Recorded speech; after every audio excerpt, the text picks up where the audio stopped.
La vie et la mort tragique d'Isabelle Morini-Bosc, Isabelle Morini-Bosc, de son vrai nom Isabelle Bosc. Un nom qui résonne comme une mélodie familière pour des millions de Français. Une voix rauque, un sourire malicieux, une présence qui éclaire les plateaux télé et les ondes radio depuis des décennies. Vous la voyez peut-être encore, là, dans un coin de votre mémoire, sur le plateau de « Que touche pas à mon poste », riant aux éclats avec Cyril Hanouna, ou derrière un micro chez RTL, racontant avec passion une anecdote sur une série qu'elle adore.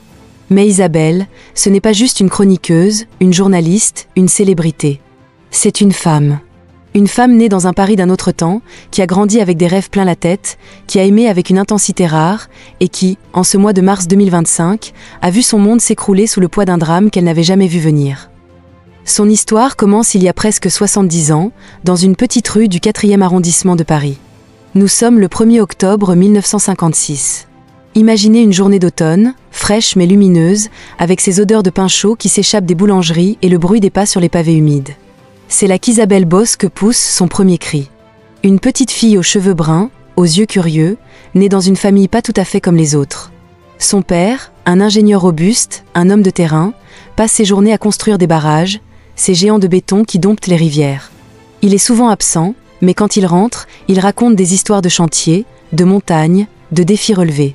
Sa mère, elle, est un mystère à elle seule, mi-savoyarde, avec cette droiture des gens des Alpes, mi-brésilienne, avec une chaleur et une énergie qui détonnent dans le gris parisien. Ensemble, ils élèvent 3 enfants, une sœur aînée, un modèle pour Isabelle, un frère cadet, un complice de jeux et de secrets. Une famille unie, dans une époque où la vie est rude, mais où les liens humains comptent plus que tout. Petite, Isabelle est une rêveuse. Elle passe des heures à observer le monde autour d'elle. Les passants pressés, les pigeons qui s'envolent des toits, les affiches colorées des cinémas de quartier. Mais c'est à l'école que son destin commence à se dessiner. Elle a une intelligence vive, presque fébrile. Les langues, surtout, la captivent. L'anglais, avec ses sonorités fluides. L'espagnol, avec sa fougue. L'allemand, avec sa précision. Et même le latin, cette langue morte qu'elle ressuscite dans ses cahiers d'écolière. Ses professeurs le remarquent vite. Cette gamine a quelque chose de spécial. Elle décroche son bac avec une mention très bien, mais, et elle le racontera des années plus tard avec un éclat de rire, ça lui prendra 3 ans de plus que prévu. J'étais brillante, mais pas pressée, dira-t-elle un jour, les yeux pétillants. Et c'est peut-être ça, la clé d'Isabelle, elle ne court pas après le temps. Elle le prend, elle le savoure, elle le façonne. Après le lycée, elle quitte Paris pour Grenoble. Là, elle s'inscrit à l'école des beaux-arts industriels. C'est une période intense, presque magique. Elle découvre l'art, la création, les lignes et les formes qui racontent des histoires sans mots.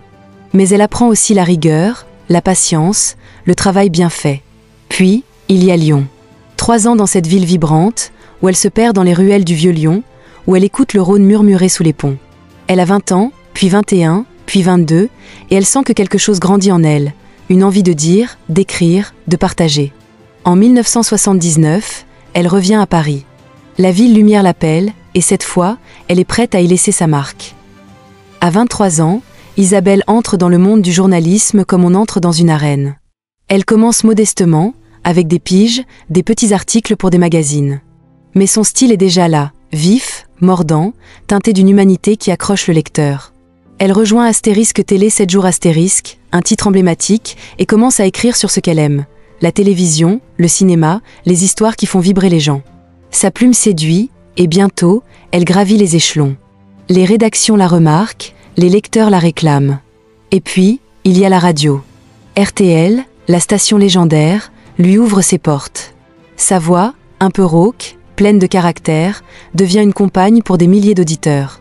Elle parle de tout, des feuilletons qu'elle regarde en cachette, des films qui la font pleurer, des souvenirs qui la font rire. Elle a ce don rare de transformer une chronique en confidence, comme si elle s'adressait à vous, là, dans votre cuisine, un café à la main. Mais c'est à la télévision qu'Isabelle devient une icône. En 2013, elle rejoint Touche pas à mon poste, et là, tout explose. Elle devient Isa, la chroniqueuse au franc-parler, celle qui balance ses vérités avec un sourire en coin. Elle n'a pas peur de dire ce qu'elle pense, mais elle le fait avec une élégance qui désarme. Les téléspectateurs l'adorent, ou la détestent, parfois, mais personne ne peut l'ignorer. Elle parle de séries qu'elle dévore, de vieux films qu'elle chérit, de moments de vie qui la touchent. Derrière ses lunettes rondes et son rire communicatif, il y a une femme authentique, une femme qui ne joue pas un rôle. Et ça marque. Pourtant, la vie d'Isabelle, ce n'est pas seulement les projecteurs. C'est aussi l'amour.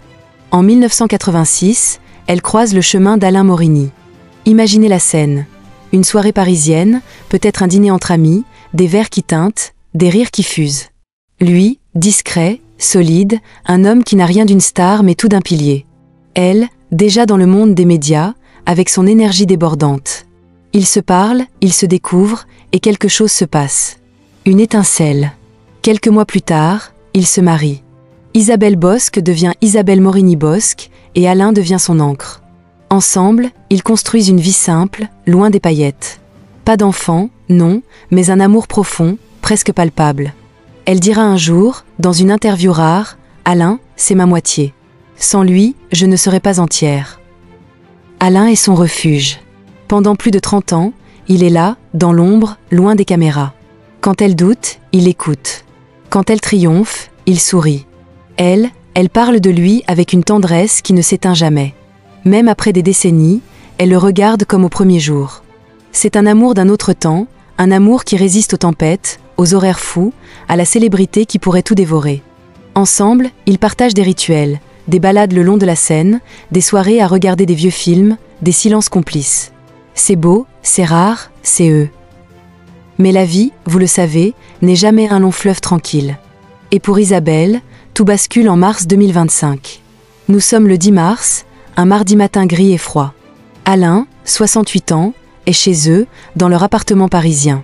Peut-être qu'il prépare le café, comme tous les jours, pendant qu'Isabelle lit un script ou répond à un mail.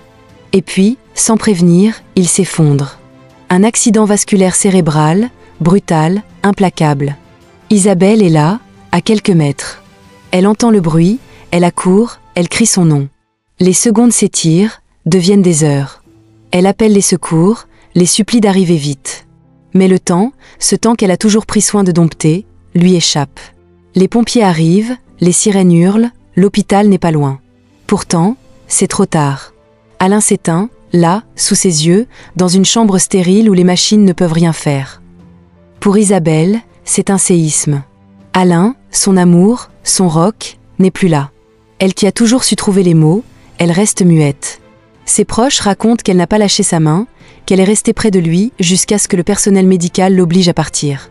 Depuis, elle s'est retirée. Plus de plateaux télé, plus de radio, plus de rire. Juste le silence. Un silence qui pèse, qui raconte la douleur d'une femme qui a tout perdu en un instant. Elle est encore là, en ce 19 mars 2025, mais une partie d'elle est morte avec lui.